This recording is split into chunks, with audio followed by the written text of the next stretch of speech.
আসসালামু আলাইকুম। নবম দশম শ্রেণীর উচ্চতর গণিত বইয়ের অনুশীলনী 11.4 নিয়ে আজকে আলোচনা করব। 11.4 স্থানাঙ্ক জ্যামিতির একটা অংশ, আর এখানে সরলরেখার সমীকরণ নিয়ে আলোচনা করা হয়েছে। এই চ্যাপ্টারটা খুবই গুরুত্বপূর্ণ, কারণ এখান থেকে সবসময় তোমার পরীক্ষার প্রশ্ন আসে। আর তোমরা অনেকেই আছো এই চ্যাপ্টারটা বুঝতে পারো না।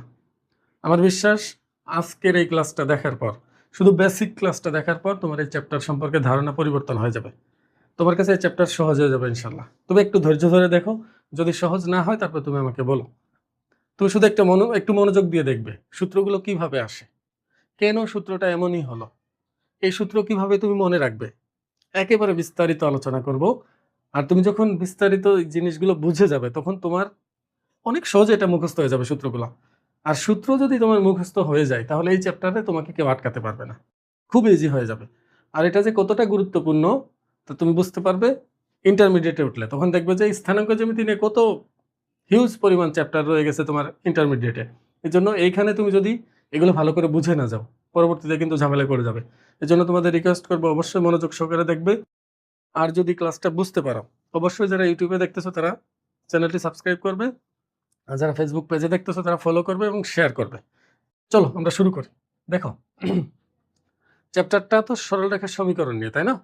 এখন আমাদের সমীকরণ বোঝার জন্য দুইটা তথ্য বা দুইটা জিনিস আমাদেরকে জানতে হবে। একটা হলো সঞ্চার পথ, আর একটা হলো সঞ্চার পথের সমীকরণ। দেখো, সঞ্চার পথ নাম দেখলেই বোঝা যায় এ কোনো একটা রাস্তা। সঞ্চার মানে কি? পরিবর্তনশীল বা চলমান, এরকম কিছু একটা বোঝায়। তা এটা দিয়ে আসলে বোঝানো হচ্ছে কি, সঞ্চার পথের সংজ্ঞাটা হলো এমন। মনে করো কার্তেসীয় সমতলে, কার্তেসীয় সমতল মানে এটা মনে করো এক্স অক্ষ, আর এটা মনে করো ওয়াই অক্ষ। তা এই যে কার্তেসীয় একটা তল আমি এখানে নিয়ে নিলাম, তা এখানে যদি আমি কোনো একটা বিন্দুকে ছেড়ে দেই, মনে করো এই বিন্দুটা হলো এক্স কমা ওয়াই, এই বিন্দুর ভুজ হলো এক্স, কোটি হলো ওয়াই। এখন আমি এই বিন্দুকে বললাম, ওর উপর একটা শর্ত আমি জুড়ে দিলাম যে আচ্ছা তুমি চলাচল করো, কিন্তু শর্ত হলো তোমার ভুজ এবং কোটি এর যোগফল সবসময় 5 হতে হবে। সবসময় কত হতে হবে? 5 হতে হবে। বিষয়টা বোঝার চেষ্টা করো। এই বিন্দুতে একটা ভুজ এবং একটা কোটি থাকবে, তাই না? এখন এই বিন্দুকে বললাম তুমি যেদিকে মন চায় যেতে পারবা, কিন্তু শর্ত তোমার ভুজ এবং কোটির যোগফল সবসময় কত হতে হবে? 5 হতে হবে। তাহলে সে চিন্তা করবে আচ্ছা আমি তো কোন কোন বিন্দুতে যেতে পারবো, আমি 1,4 বিন্দু দিয়ে যেতে পারবো, কারণ আমার ভুজ এবং কোটির যোগফল 5। আমি 2,3 বিন্দু দিয়ে যেতে পারবো, আমি চাইলে 3,2 বিন্দু দিয়ে যেতে পারবো, আমি চাইলে 5,0 বিন্দু দিয়ে যেতে পারবো, আমি চাইলে 0,5 বিন্দু দিয়ে যেতে পারবো। এইরকম আসলে অসংখ্য বিন্দু দেশে যেতে পারবে। এখন সে বিন্দুগুলোতে যে বিন্দুগুলোতে যেতে পারবে সেটা দেখতে কেমন হবে দেখো। আমি ধরে নিলাম এটা 3,2, তারপরে কত আছে 5,0, এটা মনে করো 5,0 বিন্দু, এটা 1,4 বিন্দু মনে করো, এটা মনে করো 1,4, আর পরেরটা আছে কি 2,3, তাই 2,3। এটা একটা সরল রেখা হবে, আমি যদিও আন্দাজে দিচ্ছি, তো এখানে তো স্থানাঙ্ক ঘরগুলো নাই। পরে 0,5 বিন্দু দিয়ে যেতে পারবে। তো এইভাবে করে সে দেখবা যে এই রাস্তা দিয়ে আসলে চলতে পারবে। এটা কিন্তু শেষ হয়ে যায় না। এগুলোর ক্ষেত্রে অবশ্যই এটা রেখা, এটা রেখাংশও না রশ্মিও না, এটা রেখা, উভয় দিকে চলমান আর কি। তার মানে এই রাস্তা দিয়ে সে চলাচল করতে পারবে। তাহলে এই যে রাস্তাটা পেলাম না, এই রাস্তাটাকে আমরা একটা সঞ্চার পথ বলতে পারবো। এটাকে একটা সঞ্চার পথ বলতে পারবো। সঞ্চার পথ বলতে আসলে এটাই বোঝায়। এই দেখো এখানে সংজ্ঞা আমি দিয়ে দিয়েছি, তোমরা এখান থেকে লিখে নিতে পারবা। কার্তেসীয় সমতলে কোনো চলমান বিন্দু নির্দিষ্ট শর্ত মেনে যদি চলে, তাহলে তার ওই চলার পথকেই বলা হবে একটা সঞ্চার পথ। তার মানে দেখো, সরল রেখা একটা সঞ্চার পথ আসলে, বৃত্ত এটা একটা সঞ্চার পথ, পরাবৃত্ত, উপবৃত্ত, অধিবৃত্ত বা যে কোনো গ্রাফের মধ্যে যে জিনিসগুলো আমরা অঙ্কন করি, এটা যদি নির্দিষ্ট শর্ত মেনে চলে তাহলেই সেটা সঞ্চার পথ হবে। এখন এই যে সঞ্চার পথের দেখো, এটা কিন্তু একটা বিন্দু চলতেছে, একটা চলমান বিন্দু, এটা কিন্তু গুরুত্বপূর্ণ। এই যে চলমান বিন্দু এক্স আর ওয়াই, এক্স দিয়ে কিন্তু নির্দিষ্ট একটা বিন্দু বোঝাচ্ছে না, এক্স আর ওয়াই দিয়ে কিন্তু অসংখ্য বিন্দু বোঝানো হচ্ছে। তার মানে এক্স এর মান নির্দিষ্ট একটা কিছু না, এক্স এর অসংখ্য মান আছে। এরকম অসংখ্য মান আমি সব তো নিতে পারবো না, আমি কয়েকটা নিয়েছি। ওয়াই এরও এরকম অসংখ্য মান হবে। তো এই যে এক্স আর ওয়াই এর মধ্যে যে সম্পর্কটা না, এই সম্পর্কটাকে মূলত বলা হয় সমীকরণ। দেখো এক্স আর ওয়াই এর মধ্যে যে সম্পর্ক, ওই সম্পর্কটাকে আমরা বলি হলো ওই সঞ্চার পথের সমীকরণ। তাহলে এটা একটা সরল রেখা, কারণ আমি এখানে যে শর্তটা জুড়ে দিয়েছি এই শর্ত যদি সে মানে, তাহলে সে আসলে কখনোই দিক পরিবর্তন করতে পারে না, যার কারণে সেটা কি হয়ে যায়, একটা সরল রেখা হয়ে যায়। এখন আমি তোমাদের বৃত্তের সঞ্চার পথ এবং বৃত্তের সমীকরণ কিভাবে আসে সেটা একটু দেখাবো। দেখো আমি তোমাদের যখন 1.2 করাই ফাংশনের মধ্যে কিন্তু এমন ছিল, দেখবা x minus A whole square plus Y minus B whole square সমান হলো আর স্কোয়ার। বলেছিলাম আমি যে দেখো এটা হলো বৃত্তের সমীকরণ, আর এটা হলো বৃত্তের কেন্দ্র, মানে এ কমা বি হলো বৃত্তের কেন্দ্র। এখন আমি শুধু বলে দিয়েছিলাম, ওখানে আসলে তোমরা, আমি যদি এত বিস্তারিত ব্যাখ্যা করতাম বুঝতে না, এজন্য আমি শুধু বলছিলাম দেখো এরকম যদি থাকে বৃত্তের সমীকরণ। কিন্তু এখন আমি এটা দেখাবো যে এটা কেন বৃত্তের সমীকরণ এবং বৃত্তের সঞ্চার পথেরই কেন সমীকরণ এটা হতে গেল, একটু বোঝার চেষ্টা করো। আমি যদি বলে দিই যে এই বিন্দু পি বিন্দু তুমি চলবা, এমন ভাবে চলবা, সেটা হলো এই যে নির্দিষ্ট বিন্দু আছে না এ কমা বি, দেখো আমি কিন্তু এটা মূল বিন্দু নিয়েছি, কিন্তু মূল বিন্দু আমি বলতেছি না, মনে করো এটা এ কমা বি বিন্দু, কারণ যে কোনো জায়গা হতে পারতো এই বিন্দুটা, আমি মূল বিন্দুতে না নিয়ে অন্য বিন্দু নিতে পারতাম, এখানে একটা বিন্দু নিতে পারতাম। তা আপাতত আমি মূল বিন্দুকে আমি এ কমা বি ধরে নিচ্ছি, তুমি চিন্তা করো এটা এ কমা বি বিন্দু। এখন আমি বলে দিলাম যে তুমি চলাচল করো, কিন্তু শর্ত হলো এই যে বিন্দুটা দেখছো না, এই বিন্দু থেকে সবসময় আর দূরত্ব বজায় রাখবে, না তুমি কমাইতে পারবে আর এর মান, না তুমি বাড়াইতে পারবে। আর এর মান সবসময় তোমাকে নির্দিষ্ট এটা মেনেই চলতে হবে। তাহলে সে কিভাবে চলবে, দেখো সে দেখবে যে আচ্ছা আমি তাহলে তো এইভাবে আমাকে চলতে হবে, এইভাবে চলতে হবে, কারণ তার সবসময় খেয়াল রাখতে হবে এই যে এই বিন্দু থেকে সে যেন আর দূরত্বে থাকে, সবসময় কোনোভাবেই যেন কমে বা বেড়ে না যায়। তাহলে সে এইরকম একটা রাস্তা দিয়ে আসলে চলাচল করতে পারবে, কারণ সে যেখানেই যাক না কেন তার মাথায় ওই একটা জিনিস যে আমাকে কি শর্ত জুড়ে দিছে, আমাকে বলছে সবসময় আর দূরত্ব বজায় রাখতে হবে এই বিন্দু থেকে। তাহলে দেখো এই এক্স ওয়াই বিন্দু যে এটা এমন না, এক্স ওয়াই বিন্দু এটা হতে পারে, এটাও হতে পারে। এই যে যে সঞ্চার পথ, এই যে যে সঞ্চার পথটা, এই পুরা পথের যে কোনো জায়গায় এক্স ওয়াই থাকতে পারে। আমি এখানে এক্স ওয়াই নিয়েছি, তার মানে এক্স ওয়াই যে এখানেই হতে হবে এমন কোনো কথা নেই, এদিকেও থাকতে পারে, কিন্তু শর্ত সে মানলেই হবে যে সবসময় আর দূরত্ব বজায় রাখবে। এখন তুমি বলো, দেখো তো এ কমা বি বিন্দু থেকে এক্স ওয়াই বিন্দুর দূরত্ব সবসময় কত, আর না, তা আমরা দুইটা বিন্দুর মধ্যবর্তী দূরত্ব বের করা কি শিখেছি না?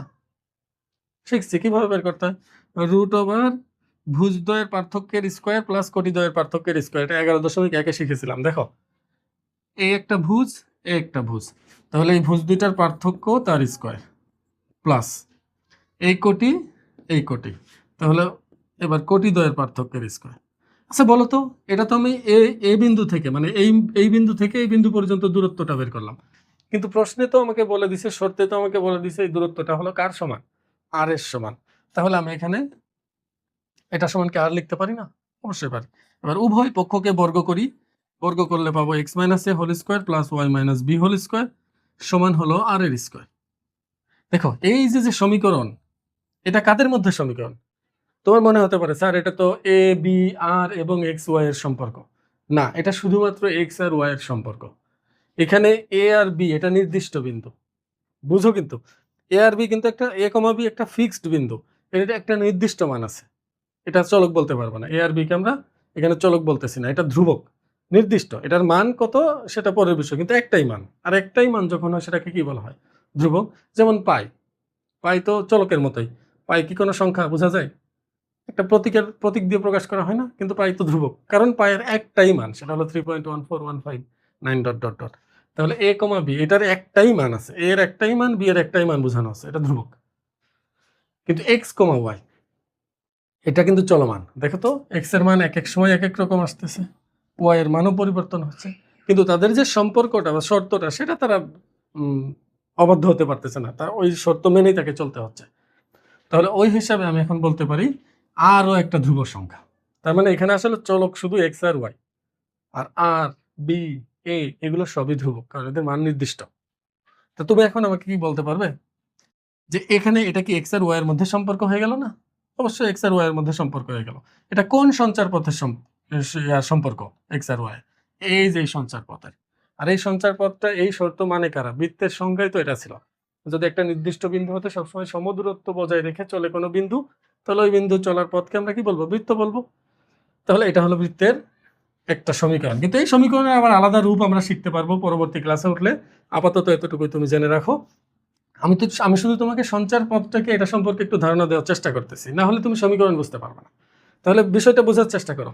যে কোনো সঞ্চার পথের মধ্যে একটা চলমান বিন্দু থাকবে, সেটা কি? এক্স কমা ওয়াই। তাহলে আমরা দেখবা যে কোনো সমীকরণ যখন বের করব, সমীকরণ নির্ণয় করব, ওর মধ্যে কিন্তু এক্স ওয়াই থাকবে, এক্স আর ওয়াই থাকবে। আর মনে রাখবা, এক্স আর ওয়াই বাদে আর বাকি যাই থাক সেগুলো সব ধ্রুবক, নির্দিষ্ট সংখ্যা। আমি যদি কখনো বলি X one comma Y one একটা বিন্দু, নির্দিষ্ট একটা বিন্দু, তার মানে তুমি বুঝে নেবে এটা একটা ধ্রুব সংখ্যা, এটা আসলে চলক না। এক্স ওয়ান ওয়াই ওয়ান কিন্তু চলক না, এটা নির্দিষ্ট একটা বিন্দুর স্থানাঙ্ক, তার মানে এটা ধ্রুবক হিসাবে আছে। আর শুধু এক্স আর শুধু ওয়াই হবে হলো চলমান বিন্দু বা চলক যেটা। আর যে কোনো সমীকরণে, যে কোনো সঞ্চার পথের সমীকরণের মধ্যে চলমান একটা বিন্দু থাকবেই থাকবে, এটা তুমি নিশ্চিত থাকো। এই দুইটা জিনিস যদি তুমি বুঝে থাকো, এখন তুমি দেখবা যে সরলরেখার সমীকরণ তুমি নিজে ভুলে গেছো, তুমি সাথে সাথে বানিয়ে নিতে পারবা, নিজে বানাইতে পারবা। চলো এখন আমরা আস্তে আস্তে আরো বিস্তারিত শুরু করি। এখন দেখো, প্রথমে আমরা ছোট ছোট যে সমীকরণগুলো আছে সেটা একটু বোঝার চেষ্টা করি। দেখো, এক্স অক্ষ ওয়াই অক্ষ, এটা তুমি চিন্তা করো, এটা হলো ওয়াই অক্ষ আর এটা হলো এক্স অক্ষ। আর এখানে দুইটা রেখা আছে, এদিকে একটা রেখা, এদিকে একটা রেখা। এটা আমি রেখা বলতেছি, তুমি আবার রেখাংশ ভেবো না, তীর চিহ্ন দেই না এই জন্য তুমি রেখাংশ ভেবো না, কারণ আমরা ক্লাস 6-এ পড়তেছি না, 6-এর ক্লাস করাচ্ছি না। ক্লাস 6-এ তুমি যদি এটাকে রেখা বলো তোমাকে কেটে দিবে, কারণ এটাকে রেখাংশই বলতে হবে, কারণ ওই ক্লাসে তুমি মাত্র রেখা, রেখাংশ, রশ্মি শিখতেছ। কিন্তু এখন তুমি পড়ো এসএসসিতে, 9-10-এ, তুমি এই রেখাকে রেখাংশ বললে তোমার নাম্বার কাটবে না, স্যার বুঝে নিবে। এই জন্য এটা তোমার ভুল ধরার দরকার নেই যে স্যার আপনি রেখাকে রেখাংশ কেন বলতেছেন বা রেখাংশকে রেখা কেন বলতেছেন। আমি সবাইকে রেখা বলবো। একটু খেয়াল করো, এখানে এক্স অক্ষের সমীকরণ হলো y = 0। একটু বোঝার চেষ্টা করো, এক্স অক্ষ মানে কি? এটা না এক্স অক্ষ? স্যার আমরা যখন স্থানাঙ্ক জ্যামিতির প্রথম চ্যাপ্টার করি, প্রথম চ্যাপ্টার কি ক্লাস 7 থেকে আমরা এটা শিখছি, সেটা হলো এক্স অক্ষের উপর যে কোনো বিন্দু আমি যদি নেই, যে কোনো বিন্দু, যে বিন্দু মন চাই তুমি নাও। দেখো তো, মূল বিন্দু থেকে ডানে গেছি কিন্তু উপর নিচে যাচ্ছি না, তার মানে এক্স এর মান কিছু একটা থাকবে, কিন্তু ওয়াই এর মান কিন্তু কিছুই নাই, 0। কারণ আমি উপরেও যাচ্ছি না, নিচেও যাচ্ছি না। কিন্তু আমি বলছিলাম দেখো, আমরা মূল বিন্দু থেকে ভুজ দেখে ডানে বামে যাব আর কোটি দেখে উপর নিচে যাব। যেহেতু ডানে বামেই শুধু যাচ্ছি মূল বিন্দু থেকে, উপর নিচে যাচ্ছি না, তাহলে এই সব বিন্দুর কোটি শূন্য, এই প্রত্যেকটা বিন্দুর কোটি শূন্য, এই প্রত্যেকটা বিন্দুর কোটি কিন্তু শূন্য। ভুজ কত জানি না, কিন্তু কোটি শূন্য এটা তো নিশ্চিত। তাহলে আমি বলতে পারি যে এই যে একটা রেখা, অক্ষ, এক্স অক্ষ তো একটা রেখা নাকি? অক্ষটা কি একটা রেখা না? অবশ্যই। তাহলে এই যে রেখা মানে এক্স অক্ষ যেটাকে আমরা বলতেছি, এই রেখার সমীকরণ কি হতে পারে? এই রেখার উপর যে বিন্দুগুলো আছে তারা কি মানতেছে? এরা একটা শর্ত মানতেছে, এদের কোটি সবসময় শূন্য হচ্ছে। ভূত যাই হোক কোটি সবসময় শূন্য। আর ভূত যাই হোক কোটি সবসময় যদি শূন্য হয়, এরকম যে বিন্দু আছে, মনে করো এক্স কমা ওয়াই, যে চলমান বিন্দু, আমি বলছি না এক্স ওয়াই থাকবে, তাহলে এদের মধ্যে সম্পর্কটা কিভাবে তুমি দেখাইতে পারো? যে আচ্ছা, তুমি ভুজের মান যাই বসাও না কেন, বুঝার চেষ্টা করো, কিন্তু ভুজ 2 হোক, 5 হোক, 10 হোক, 15 হোক, কোটি কি হবে? শূন্যই হতে হবে। তাহলে আমি এটাকে নিশ্চয়ই এভাবে লিখতে পারি, 0 × x + y = 0। তো সেটা দেখো, এটা একটা সমীকরণ না? এই x এর সহগ কেন আমি শূন্য নিলাম? কারণ আমি জানি এখানে x এর মান আমি যাই বসাই, y এর মান যে 0, এটার উপর কোনো প্রভাব ফেলা যাবে না। তাহলে আমি x এর সহগ যদি 0 বাদে অন্য কিছু নেই, দেখো x এর সহগ যদি 1 নেই, x এর মান বাড়া কমার সাথে সাথে y এর মান কিন্তু পরিবর্তন হয়ে যাবে। এই জন্য আমি x এর সহগ কি ধরলাম? 0। তাহলে এটাই মূলত আসলে x অক্ষের সমীকরণ, কারণ x অক্ষের উপর যত বিন্দু আছে তারা এই শর্ত মানে। তা বলো 0 × x, এটা আবার দেওয়া লাগে? কোনো দরকার নেই যাওয়া। তাহলে আমি বলতে পারি যে y = 0, কারণ এটা 0 + y = 0 দেওয়ার মানে আছে কোনো? y 0 দেওয়ার দরকার আছে আমার? কোনো দরকার নেই। তাহলে আমরা বলতে পারি আসলে যে y = 0 মানে হলো x এর মান যাই হোক y এর মান 0 হবে। আর x এর মান যাই হোক, মানে একটা বিন্দুর ভূত যাই হোক y 0, তার মানে এটা কোন বিন্দু নির্দেশ করতেছে? মানে কোন সরলরেখা নির্দেশ করতেছে? অবশ্যই x অক্ষকে নির্দেশ করতেছে এটা। এই x অক্ষ বাদে অন্য কেউ এই শর্ত মানে না। এই জন্য দেখবা যে এক্স এর অক্ষের সমীকরণ ওয়াই ইকুয়াল টু জিরো। ঠিক একই কারণে দেখবা ওয়াই অক্ষের সমীকরণ এক্স ইকুয়াল টু জিরো হয়, কারণ ওয়াই অক্ষের উপর সকল বিন্দুর ভুজ হয় জিরো, কারণ ডানেও যায় নাই বামেও যায় নাই, শুধু উপর নিচে গেছে। আর ডানেও যায় নাই বামেও যায় নাই, তার মানে কি ভুজ জিরো। এখন দেখো এটা মনে রাখবা কিভাবে, সব সময় মনে রাখবা এখানে এক্স হলে এখানে ওয়াই হয় সমীকরণের ক্ষেত্রে। দেখো এই পরেরটাও দেখো, এক্স হলে ওয়াই, ওয়াই হলে এক্স।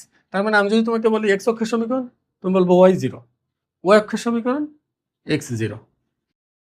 এটা তো একটা সমীকরণ, এক্স ইকুয়াল টু জিরো, আবার ওয়াই ইকুয়াল টু জিরো, এটাও কিন্তু একটা সমীকরণ। এবার আমি তোমাকে যদি বলি যে এই যে একটা সমীকরণ দেখছো না, এই যে সমীকরণটা, এই সমীকরণটা কার সমান্তরাল বলো তো? এক্স অক্ষের সমান্তরাল না? দেখো এক্স অক্ষের সাথে সমান দূরত্ব বজায় রেখে চলতেছে, তাহলে এই সমীকরণটা আসলে এক্স অক্ষের সমান্তরাল। আর এক্স অক্ষের সমান্তরাল রেখার সমীকরণের একটা বৈশিষ্ট্য দেখো, সবসময় কি এখান থেকে সমান দূরত্ব বজায় রেখে চলতেছে, মানে এক্স অক্ষের সাথে সমান দূরত্ব বজায় রেখে। তার মানে তুমি বলো এই সরল রেখার উপর সকল বিন্দুর কোটি কি হবে? সেম হবে না? বুঝো কিন্তু, না বুঝে কিন্তু আগাবে না। আগে ভালো করে দেখো, আমি যদি এই বিন্দুর কথা চিন্তা করি, এই বিন্দুর দেখো ভুজ আসছে এতটুকু, মাইনাস কিছু একটা, মনে করো মাইনাসে কোটি, যদি আমি এটাকে বি চিন্তা করি, তাহলে প্রত্যেকটার দূরত্ব বি, প্রতিটাই বি হবে। দেখো প্রত্যেকটাই বি হবে, কারণ সমান্তরাল মানে কি সমান দূরত্ব বজায় রেখে চলবে না? তাহলে ওই হিসাবে এটা যদি আমি মাইনাস সি ধরি, মানে এতটুকু আর কমছে না, মাইনাস সি ধরলাম, আর কোটি কিন্তু বি সেম। তার মানে সোজা কথা, এই যে যে এক্স অক্ষের সমান্তরাল রেখা না, ভুজ যাই হোক, কোটি সবসময় কি হবে? একটা নির্দিষ্ট কোটি, একটা নির্দিষ্ট বিন্দু, মানে একটা নির্দিষ্ট সংখ্যা। তার মানে আমি এটাকে বলতে পারি যে এক্স অক্ষের সমান্তরাল সরল রেখার সমীকরণ ওয়াই ইকুয়াল টু কি হবে? কিছু একটা হবে। এই যে এক্স অক্ষের সমান্তরাল রেখার সমীকরণ ওয়াই ইকুয়াল টু এ। এখন দেখো আমি যদি তোমাকে বলি ওয়াই ইকুয়াল টু 5, এটা কেমন সমীকরণ?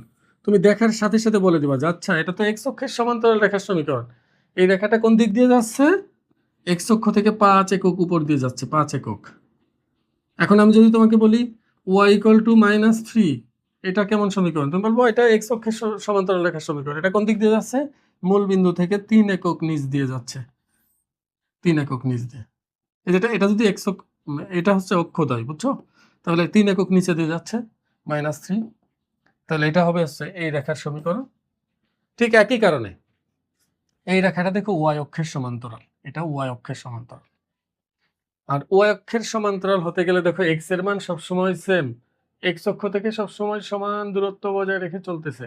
এর মানে মূল বিন্দু থেকে একটা নির্দিষ্ট পরিমাণ ডানে যাওয়ার পর অথবা নির্দিষ্ট পরিমাণ বামে যাওয়ার পর যদি এদিকে থাকে, তারপর উপরে যাচ্ছে এবং নিচে যাচ্ছে। দেখো আমি যদি এই বিন্দু বলি, দেখবা যে যতটুকু ডানে যাওয়া লাগছে এই বিন্দুর জন্য ততটুকু ডানে যাওয়া লাগছে, কিন্তু এই বিন্দুর জন্য উপরে যতটুকু গেছি এই বিন্দুর জন্য উপরে আরো বেশি যাওয়া লাগছে না?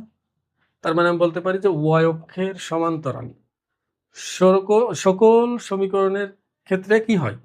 এক্স ইকুয়াল টু কিছু একটা হবে, এক্স ইকুয়াল টু ওয়াই থাকবে না, ওয়াই জিরো, মানে ওয়াই এর সহগ জিরো হয়ে যাবে। তখন এই জিনিসটা এমন হয় X plus zero into Y সমান হচ্ছে কিছু একটা, এ বি যাই হোক না কেন, আমি এখানে বি দিয়েছি এখানে এ দিয়েছি, এটা কোনো কথা না। এখানে এ বি দিয়ে আমি ধ্রুব সংখ্যা বুঝিয়েছি, যে কোনো সংখ্যা আসবে এটা বুঝিয়েছি। দেখো আমি দেখতেছি যে ওয়াই এর মান যাই হোক, এক্স এর মান কিন্তু সবসময় ফিক্সড, মানে ওয়াই এর যে কোনো মানের জন্য এক্স এর মান ফিক্সড। এই জন্য ওয়াই এর সহগ জিরো, ওয়াই থাকবে না, এক্স ইকুয়াল টু কিছু একটা হবে। তার মানে দেখো ওয়াই অক্ষের সমান্তরাল হলে এক্স ইকুয়াল টু কিছু একটা, আর ওয়াই অক্ষের হলে X equal to zero, X অক্ষের হলে ওয়াই ইকুয়াল টু জিরো, আর এক্স অক্ষের সমান্তরাল হলে ওয়াই ইকুয়াল টু কিছু একটা। জিরো এর জায়গায় শুধু কিছু একটা বসবে, এগুলো দেখলেই বোঝা যায়। এখন আমি যদি তোমাকে বলি এক্স ইকুয়াল টু এ এবং ওয়াই ইকুয়াল টু বি দুইটা সরল রেখা, এই দুইটা সরল রেখা এক্স অক্ষ এবং ওয়াই অক্ষকে সাথে নিয়ে যে চতুর্ভুজ গঠন করে, তার ক্ষেত্রফল কত? বোঝার চেষ্টা করো, খুবই সহজ, এগুলো খুবই কমন এমসিকিউ। দেখো এক্স ইকুয়াল টু এ, মানে আমি এ একক ডান দিয়ে যেয়ে তারপর এখানে এরকম সমান্তরাল হবে, এটা কিন্তু ওয়াই অক্ষ, পরে আবার প্যাচ লাগাও না, এটা হলো এক্স এক্স প্রাইম, ও উল্টা বসেছে, এক্স এক্স প্রাইম। আর ওয়াই ইকুয়াল টু বি, দেখো ওয়াই এর মান বি, তাহলে এভাবে যাবে। তাহলে এই বিন্দুর স্থানাঙ্ক কত হবে আমাকে বলতে পারবা? দেখো এক্স ইকুয়াল টু এ মানে কি, এখান থেকে এইটুকু দূরত্ব হলো এ, আর ওয়াই ইকুয়াল টু বি মানে কি, এইটুকু দূরত্ব হলো বি। এটা 90 ডিগ্রি, এটা 90 ডিগ্রি, এটা 90 ডিগ্রি, এটা 90 ডিগ্রি। এই বিন্দুর স্থানাঙ্ক a, b হবে। এদের ছেদবিন্দু দেখো, তোমার প্রশ্ন বিভিন্নভাবে হতে পারে। এই দুইটা সমীকরণ যেখানে ছেদ করে সেই ছেদ বিন্দুর স্থানাঙ্ক কত? দেখো তো, এই বিন্দুতে যাওয়ার জন্য a একক ডানে b একক উপরে যাওয়া লাগতেছে না? তার মানে এর স্থানাঙ্ক হলো a, b। যদি তোমাকে ছেদ বিন্দু জানতে চাই a, b, আর ক্ষেত্রফল জানতে চাইলে দৈর্ঘ্য গুণ প্রস্থ ab, ab হবে হলো এর ক্ষেত্রফল। তা এগুলো জানলে তুমি সহজে এগুলোর উত্তর দিতে পারবা। অঙ্ক করার সময় তুমি প্রশ্ন কিভাবে আসে সেটা জানতে পারবে। আপাতত এতটুকু বুঝে রাখো। এটা খুবই কমন সমীকরণ, এটা আমাদের অনেক কাজে লাগবে। একটু ভালো করে লক্ষ্য করো, বলছে ওয়াই অক্ষের খণ্ডিতাংশ সি এবং ঢাল যদি এম হয় তাহলে সমীকরণ হবে Y equal to M X plus C. মানে বিষয়টা বোঝার চেষ্টা করো। এটা হলো এক্স অক্ষ, কিন্তু বারবার উল্টা দিচ্ছি, X X prime, Y Y prime. দেখো এই যে সরলরেখাটা না, এই সরলরেখাটা ওয়াই অক্ষকে মনে করো এই বিন্দুতে ছেদ করছে, আর এক্স অক্ষকে ছেদ করছে এই বিন্দুতে। তাহলে মূল বিন্দু থেকে দেখো, এই যে মূল বিন্দু এটা না 0 0, মূল বিন্দু থেকে এই বিন্দু পর্যন্ত যে দূরত্ব এটাকে আমরা বলবো হলো ওয়াই অক্ষের ছেদাংশ। ওয়াই অক্ষের ছেদাংশ বা ছেদকৃত অংশ তুমি যাই বলো না কেন। আর এইটুকুকে আমরা বলবো হলো এক্স অক্ষের ছেদাংশ। আর অক্ষদ্বয় কর্তৃক খণ্ডিত অংশ হলো এইটুকু, এটুকু হলো অক্ষদ্বয় কর্তৃক খণ্ডিত অংশ এটা। তো যদিও আমাদের অক্ষদ্বয় কর্তৃক খণ্ডিতাংশ এসএসসি লেভেলে চাই না, আপাতত আমার যতটুকু প্রয়োজন। দেখো তাহলে মূল বিন্দু থেকে ওয়াই অক্ষের ছেদবিন্দু পর্যন্ত দূরত্ব হলো ওয়াই অক্ষের ছেদাংশ। যদি রেখাটা এদিক দিয়ে যেত তাহলে এই মূল বিন্দু থেকে এই বিন্দু পর্যন্ত যে দূরত্ব এটাকে বলতাম ওয়াই অক্ষের ছেদাংশ। ওয়াই অক্ষের ছেদাংশ যদি প্লাস হয় তাহলে আমরা বুঝে নিব যে মূল বিন্দু থেকে উপরের দিকে ছেদ করছে। ওয়াই অক্ষের ছেদাংশ যদি মাইনাস হয় তাহলে ধরে নিব যে মূল বিন্দু থেকে নিচের দিকে ছেদ করছে। আর যদি ওয়াই অক্ষের ছেদাংশ 0 হয় তাহলে আমরা ধরে নিব যে এটা মূল বিন্দু দিয়ে গেছে। এখন দেখো ওয়াই অক্ষের ছেদাংশকে আমরা সি দিয়ে প্রকাশ করি। সাধারণত কি দিয়ে প্রকাশ করি? সি দ্বারা। এখানে সি দ্বারা প্রকাশ করছে, যে বলছে যে ওয়াই অক্ষের খণ্ডিতাংশ সি, আর ঢাল হলো এম। এখন দেখো ঢালের আমরা সূত্র কি শিখছিলাম 11.3। যারা আগের গুলো করে নাই তাদের জন্য একটু ঝামেলা হতে পারে। ঢাল ছিল হলো দুইটা বিন্দু যদি আমার জানা থাকে x1, y1, আর বি যদি x2, y2 হয়, তাহলে AB এর ঢাল, AB এর ঢাল হবে হলো y2 minus y1 divided by x2 minus x1, অথবা y1 minus y2 divided by x1 minus x2। এই দুইটার যে কোনো একটা ভাবে তুমি এটা বের করতে পারবে। আর যদি কোণ জানা থাকে, এই যে এখানে কোণ যদি জানা থাকে থিটা, মানে এক্স অক্ষের ধনাত্মক দিকের সাথে যে কোণ উৎপন্ন করে ওই সরলরেখাটা, ওই থিটাটা যদি জানা থাকে তাহলে আমরা ঢালকে এইভাবে লিখতে পারতাম, ঢাল এম সমান হলো ট্যান থিটা। এই দুইটা জিনিসই আমরা শিখেছিলাম, মনে করে দেখো। তা দেখো এটা তো একটা সরলরেখা নাকি? এই সরলরেখার উপর একটা চলমান বিন্দু থাকবে না? আমি কি বললাম একটু আগেই বলছি, কিন্তু চলমান বিন্দু সবসময় থাকবে। সেই চলমান বিন্দুটা যদি আমরা এক্স কমা ওয়াই দেই, অবশ্যই এক্স কমা ওয়াই দেবো চলমান বিন্দুটা, নির্দিষ্ট বিন্দু না, কিন্তু নির্দিষ্ট বিন্দু হলে x1 y1 হতো। এটা কিন্তু চলমান বিন্দু, যার সঞ্চার পথ আমরা বের করতেছি সেই বিন্দুর স্থানাঙ্ক আছে x, y, মানে সেই চলমান বিন্দুটা। এখন আমাকে কি বলতে পারবে, এইটুকু যদি সি হয়, দেখো ওয়াই অক্ষের খণ্ডিত অংশ এখান থেকে এটুকু হলো সি। দেখো আমি ডানে গেলাম না বামে গেলাম না, তার মানে এই বিন্দুর জন্য ভুজ হবে হলো 0। আর কতটুকু উপরে গেছি? সি একক উপরে গেছি, তাহলে কোটি হবে হলো সি। দেখো এই বিন্দুর স্থানাঙ্ক তাহলে 0, সি। ডানে যায় নাই বামে যায় নাই, তার মানে এক্স এর মান 0, আর উপরে গেছি সি একক, তার মানে ওয়াই এর মান সি। তাহলে আমি দুটি বিন্দু যেহেতু পেয়ে গেছি, আবার ঢালও আমার জানা আছে। খেয়াল করো, ঢাল দেওয়া এম, আর আমি 0, সি একটা বিন্দু পেলাম, এক্স, ওয়াই একটা বিন্দু পেলাম। তাহলে আমি এটা কি লিখতে পারি, ঢাল এম সমান হলো ওয়াই মাইনাস কত, ওয়াই মাইনাস সি, মানে ওয়াই অক্ষের পার্থক্য ডিভাইডেড বাই এক্স অক্ষের পার্থক্য, মানে এক্স মাইনাস 0। এবার আমি যদি আড়াআড়ি গুণ করি তাহলে এটা তো 0 দিয়ে লাভ নাই, এম এক্স। তাহলে ওয়াই মাইনাস সি সমান হলো এম এক্স। আর গুণন করছে, নিচে একটা 1 আছে, মানে এটার সাথে এটা গুণ, এটার সাথে এটা গুণ। এটাকে আমি যদি একটু সাজুগুজু করে লিখি তাহলে পাবো হলো এম এক্স প্লাস সি। বিষয়টা বোঝার চেষ্টা করো, খুবই সহজ। এম কিন্তু নির্দিষ্ট সংখ্যা, এটা নির্দিষ্ট একটা মান আছে, এটাকে বলা হয় প্যারামিটার। সি, সিও কিন্তু নির্দিষ্ট একটা মান থাকবে সি এর। সমীকরণ ভেদে সি এর মান পরিবর্তন হবে। এই সমীকরণের জন্য সি এর মান যা, এই সমীকরণের জন্য সি এর মান আলাদা, অথবা ঢালের মান এখানে যা ওখানে আলাদা হবে।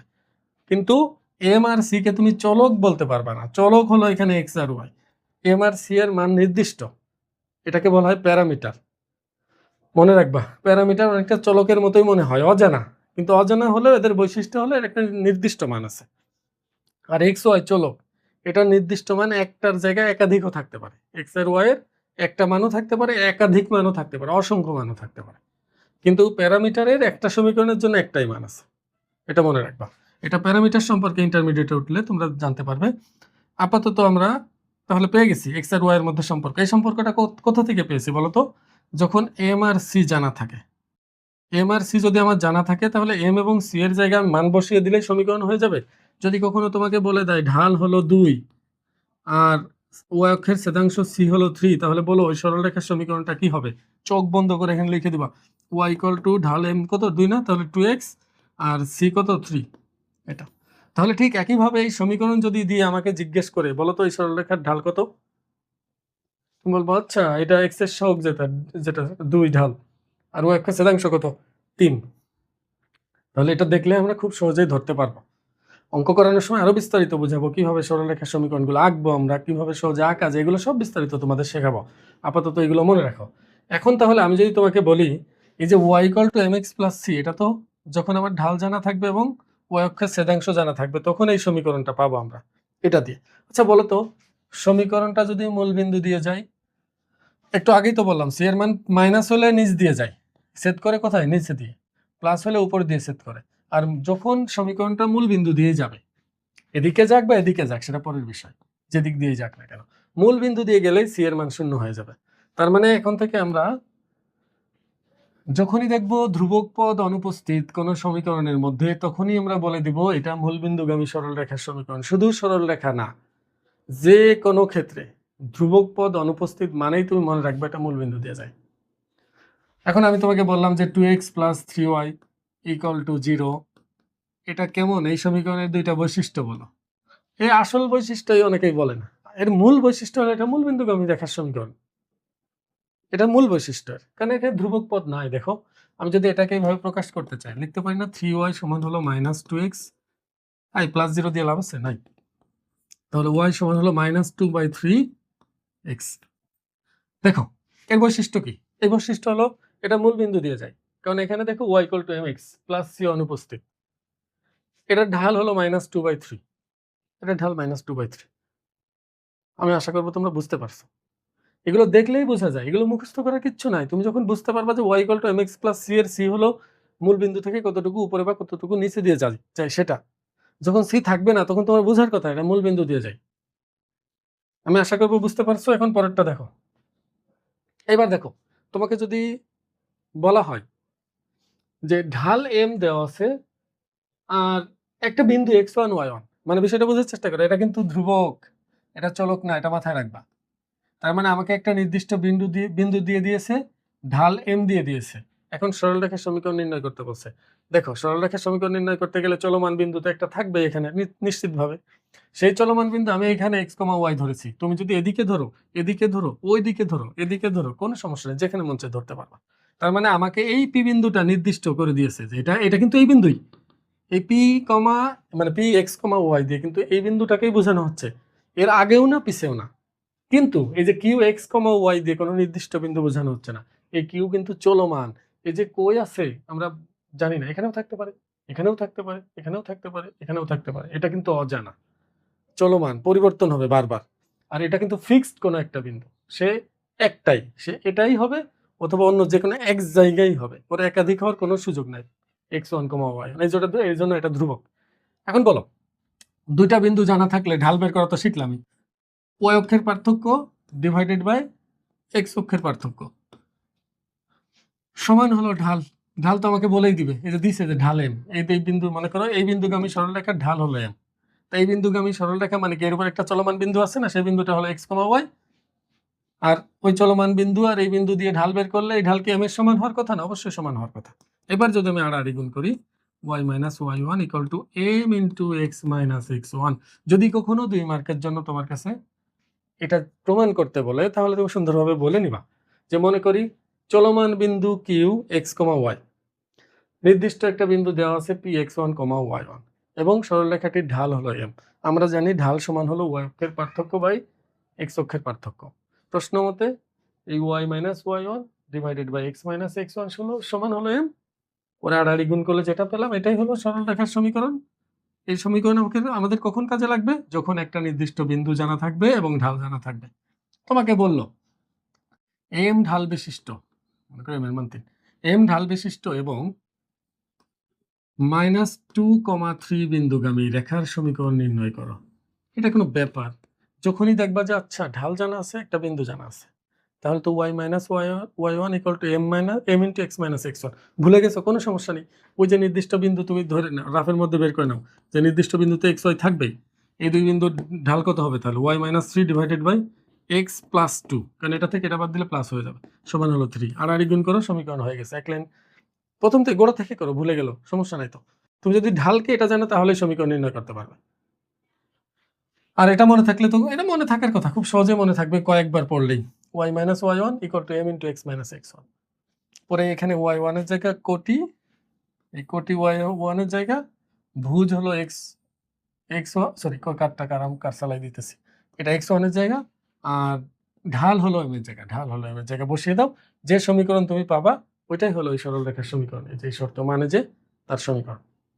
আমি আশা করবো তোমরা বুঝতে পারছো যে একটা বিন্দু আর ঢাল জানা থাকলে সমীকরণ কি হবে।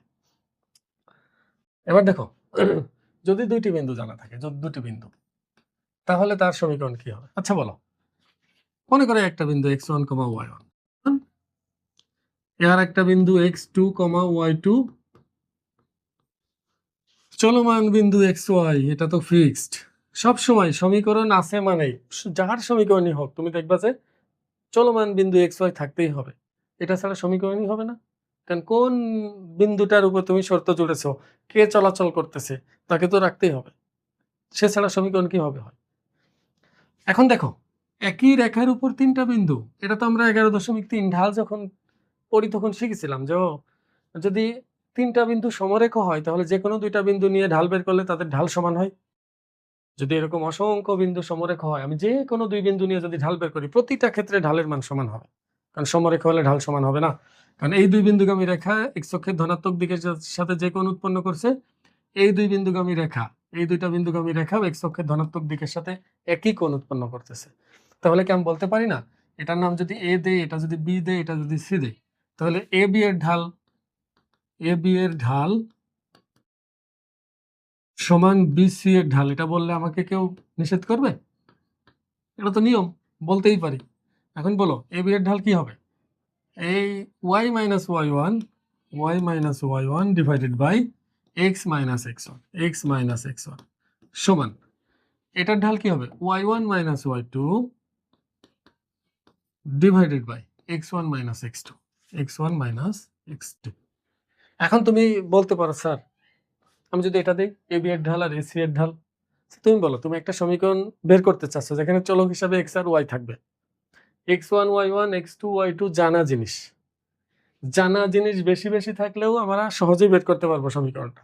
তুমি যে এটা দিলে হবে না এমন না, সেক্ষেত্রে তোমার এই সমীকরণ আনতে আরো 2-3 লাইন করতে হবে। আমার দরকার আছে অজানা জিনিসকে একবার রাখাই ভালো, যেটা জানি না সেটা না থাকলেই তো ভালো হতো, সেখানে একবারের বেশি রাখা তো বোকামি।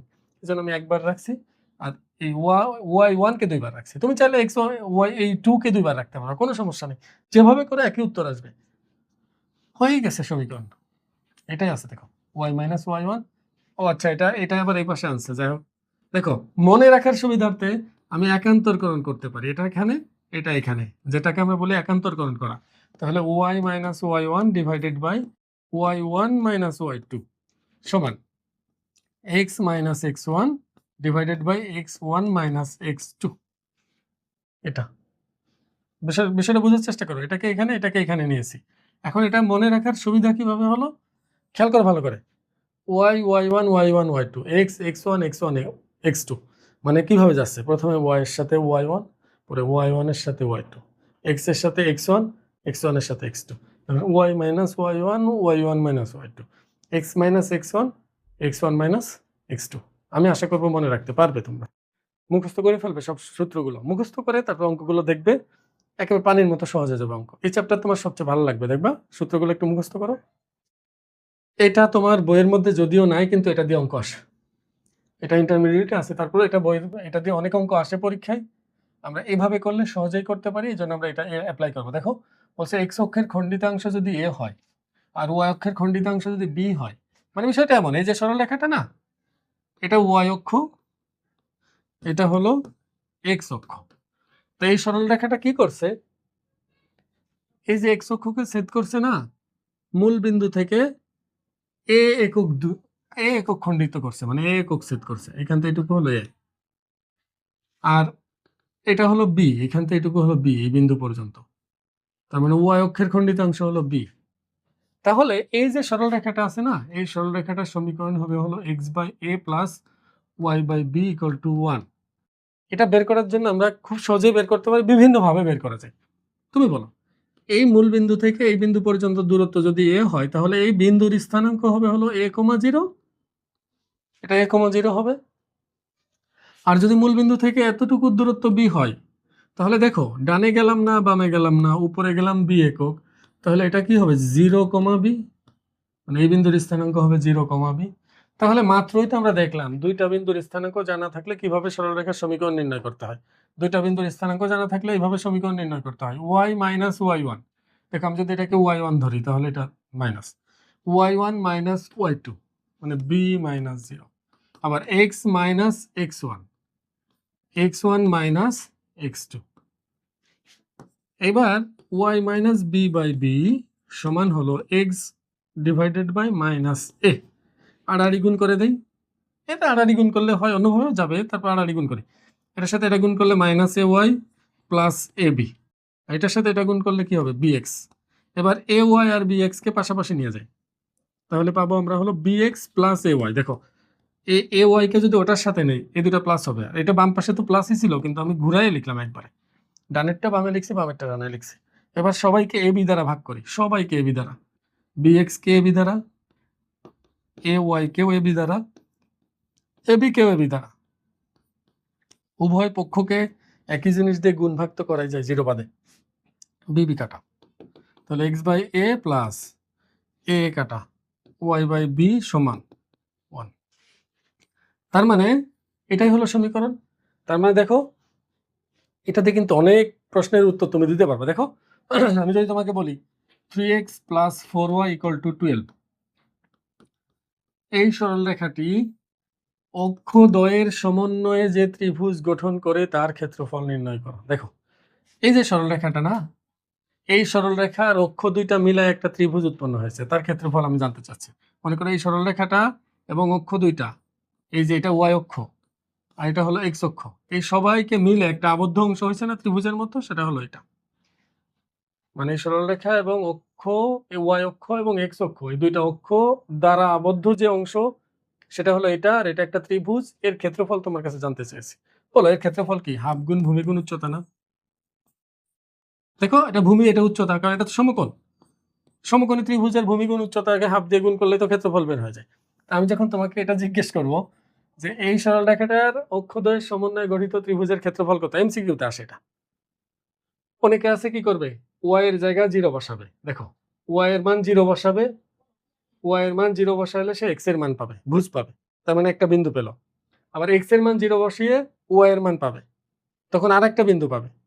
পরে এই দুইটা বিন্দু দিয়ে বলবে যাচ্ছে এই দুইটা বিন্দুতে এটা, আর মূল বিন্দু আবার 0 0। দেখো এটা মূল বিন্দু না, এটা 0 0। তখন বলবে যে আমরা তো শিখছি যে 3টা বিন্দু জানা থাকলে কিভাবে ক্ষেত্রফল বের করতে হয়। অথচ এটার ক্ষেত্রফল বের করা এই যে এই সূত্রে অ্যাপ্লাই করলে এক মুহূর্তেই হয়ে যায়। সেটা হলো কি, আমি যদি এই সূত্রের কথা চিন্তা করি, প্রথম কথা হলো ডান পাশে 1 থাকতে হবে, এক্স এবং ওয়াই এর সহগ 1 থাকতে হবে। তা আমি ডান পাশে 1 বানানোর জন্য অবশ্যই 12, এটা 12, এটাও কত হবে 12, আর 12 কে যদি আমি 12 দিয়ে ভাগ করি তাহলে 1 হয়ে যাচ্ছে। বলো এটা কাটাকাটি করলে 3 4 12, এটা কাটাকাটি করলে কত হবে 3, এটা কাটলে কত হয় 1। বলো এক্স এর নিচে কত আছে 4, ওয়াই এর নিচে কত আছে 3, তাহলে এটার ক্ষেত্রফল হবে হাফ গুণ 4 গুণ 3, 3 4 12 ভাগ 2 কত 6 বর্গ একক। এটা দেখার সাথে সাথেই বলা যায়। তুমি দেখো যখন মনে মনে চিন্তা করবে, এখানে 12 দিয়ে ভাগ দিলে এটার নিচে হবে 4, এটার নিচে হবে 3, 4 আর 3 4 12 এর অর্ধেক কত? 6। তাহলে এটার ক্ষেত্রফল হবে 6। অক্ষদের সমন্বয়ে যে ত্রিভুজ গঠন করবে তার ক্ষেত্রফল হবে কত? 6। এই যে সূত্রগুলো তুমি যখন তোমার জানা থাকবে তখন খুব সহজে এগুলো করতে পারবে। আরো প্রশ্ন করতে পারে যে অক্ষদ্বয় দ্বারা খণ্ডিত অংশ, আমি বলছিলাম না অক্ষদ্বয় দ্বারা খণ্ডিত অংশ কি? এতটুকু না? এতটুকু।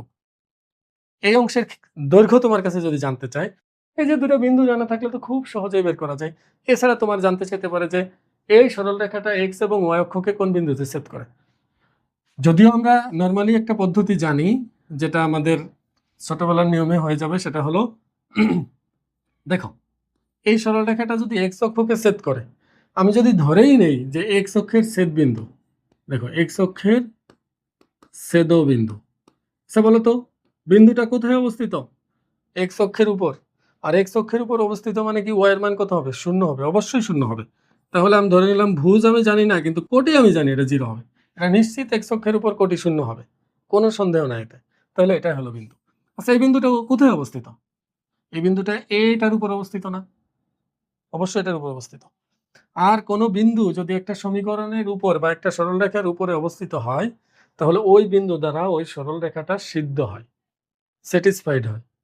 বয়েলড না, বয়েলড না, সিদ্ধ না, ওই পানি তাপ দিয়ে সিদ্ধ করে না। স্যাটিসফাইড হওয়ার মানে হলো এর জায়গায়, এই ভুজের জায়গায় এ এর মান, এই মানটা, আর কোটির জায়গায় এই মানটা বসাইলে বামপক্ষ এবং ডানপক্ষ কি হয়? সবসময় সমান হয়। তার মানে এটা দিয়ে আমি এটাকে সিদ্ধ করতে পারবো। মানে যেখানে যেখানে এক্স আছে সেখানে সেখানে কত বসবে? এ। আর যেখানে যেখানে ওয়াই আছে সেখানে কত বসবে? 0। 4 × 0 সমান হচ্ছে 12। 0 তো 4 × 0 মানে 0ই। তাহলে 3a সমান হলো 12। তাহলে a সমান হলো 12/3 কত হবে? 4। তাহলে দেখো এর জায়গায় যদি আমি এখন 4 বসিয়ে দেই, তাহলে বিন্দুটা কত পাচ্ছি? 4,0 পেয়ে গেছি না এক্স অক্ষের ছেদবিন্দু? আচ্ছা আমি তো এইভাবেই বলতে পারতাম যে এই যে এটা মানে কি? কই গেল? কোথায় গেল? এখানে না লিখছি।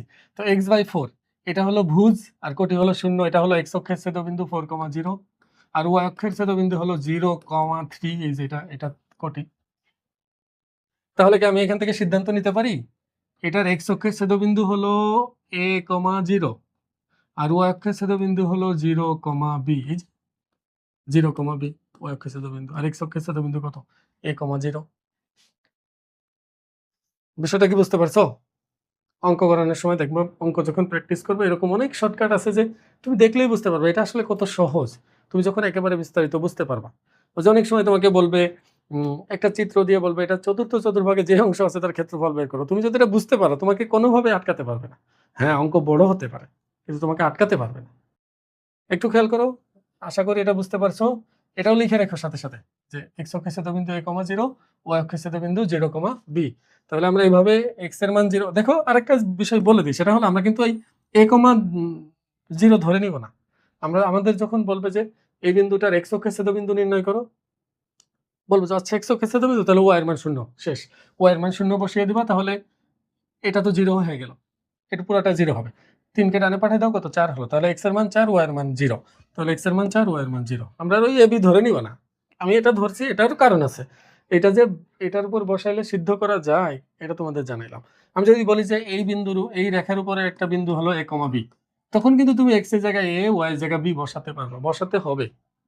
এই জন্যই মূলত এটা বললাম, এটা পরবর্তীতে কাজে লাগবে। আমি এতক্ষণ যে সূত্রগুলো তোমাদের শিখিয়েছি সবগুলো সূত্র এখানে একত্রে লিখে দিয়েছি। আমি আশা করবো এটা তোমরা স্ক্রিনশট নিয়ে এটা খাতার মধ্যে তুলে মুখস্থ করে ফেলবে। তুমি এটা মুখস্থ করে পরের পার্টটা দেখো। তোমার কাছে যদি সহজ না হয় তারপর তুমি আমার কমেন্ট বক্সে বলে যাও স্যার আপনি চাপা দিয়েছেন, চাপা মেরেছেন। আর যদি সহজ হয় তাহলে অবশ্যই প্রশংসা করে যাও। এটা অবশ্যই আগে মুখস্থ করো। দেখো একটু খেয়াল করো, এখানে আমি তাহলে আরেকটা জিনিসও বলে দিই, সেটা হলো এটার এক্স অক্ষের ছেদবিন্দু, এক্স অক্ষের ছেদবিন্দু এ, এক্স এর নিচে কি আছে? এ না? তাহলে a,0। আর ওয়াই অক্ষের ছেদবিন্দু হবে হলো কোটির জায়গা কি আছে? নিচে বি। তাহলে ভুজ 0, কোটি হলো বি। এটা আরো এটা মনে রাখবা, যদি কখনো তোমার দরকার হয় এই যে যেকোনো সমীকরণের, এই যে যেকোনো সমীকরণের মধ্যে মনে করো তোমার প্রয়োজন হয়েছে এক্স অক্ষের ছেদবিন্দু বের করা, তাহলে তুমি কি করবা? এক্স অক্ষের ছেদবিন্দু বের করতে গেলে ওয়াই এর মান 0 বসাবা, ওয়াই এর মান তো শূন্য জেনেই গেলাম, আর ওয়াই এর মান শূন্য বসাইলে এক্স এর মান বের হবে না, ওইটা হবে ভুজ। আর যদি ওয়াই অক্ষের ছেদবিন্দু জানতে চাই তাহলে অবশ্যই এক্স এর মান 0 বসাবে। ওয়াই অক্ষের উপর সকল বিন্দুর ভুজ 0 হয়, এই জন্য যখন বলবে ওয়াই অক্ষের ছেদবিন্দু তখন x 0, যখন বলবে এক্স অক্ষের ছেদবিন্দু তখন ওয়াই এর মান 0 বসাবে। এভাবে করে আমরা বিন্দুগুলো বের করতে পারবো খুব সহজেই। আর আরেকটা জিনিস এখানে বলে দেই, আমাদের কাজে লাগবে। দেখো যদি কখনো এমন থাকে ax plus by plus c equal to যদি 0 হয়, এই ফরম্যাটে যদি কোনো সমীকরণ থাকে, দেখো এই ফরম্যাটে থাকলে আমরা চোখ বন্ধ করে এম কে ঢাল বলতে পারবো, সি কে ওয়াই অক্ষের ছেদাংশ বলতে পারবো। আর যদি এভাবে থাকে তাহলে অনেকে আছে কি করবে, এটার মতো বানিয়ে নিবে, by সমান হলো মাইনাস এক্স মাইনাস সি, পরে উভয় পক্ষকে বি দ্বারা ভাগ করবে বি উঠানোর জন্য, কারণ এই সূত্রের মধ্যে ওয়াই সহগ 1 আছে। তাহলে minus a by b into x minus c by b. এবার তুমি বলতে পারবা এটা হলো ঢাল, এটা হলো ওয়াই অক্ষের ছেদাংশ। কিন্তু ঢাল বের করার জন্য তোমার এই 2 লাইন করা লাগে না। এখানে এই ফরম্যাটে দেওয়া থাকলে ঢাল হবে হলো মাইনাস এক্স এর সহগ ডিভাইডেড বাই ওয়াই এর সহগ, ওয়াই এর সহগ মানে এক্স এর সহগ কত এ, ওয়াই এর সহগ কত বি, যে মাইনাস এ বাই বি আসছে, এটা দিয়ে আমরা বের করে নিতে পারবো। এখন আমার কোথাও কোনোটা বাদ পড়ছে কিনা আমার মনে পড়তেছে না, যদি অঙ্ক করার সময় লাগলে আমি তখন সেটা বুঝিয়ে দেবো তোমাদের। এছাড়াও সমবিন্দু বা অন্যান্য কিছু অঙ্কের মধ্যে আমাদের কিছু জিনিস লাগবে, সৃজনশীলের মধ্যে আরো কিছু লাগতে পারে, সেগুলো আমি বিস্তারিত বুঝিয়ে দিব আজকের ভিডিওতে। তাহলে এই পর্যন্তই। ভিডিওটি ভালো লাগলে কিন্তু অবশ্যই শেয়ার করবা, শেয়ার করতে কিন্তু ভুলো না। আসসালামু আলাইকুম।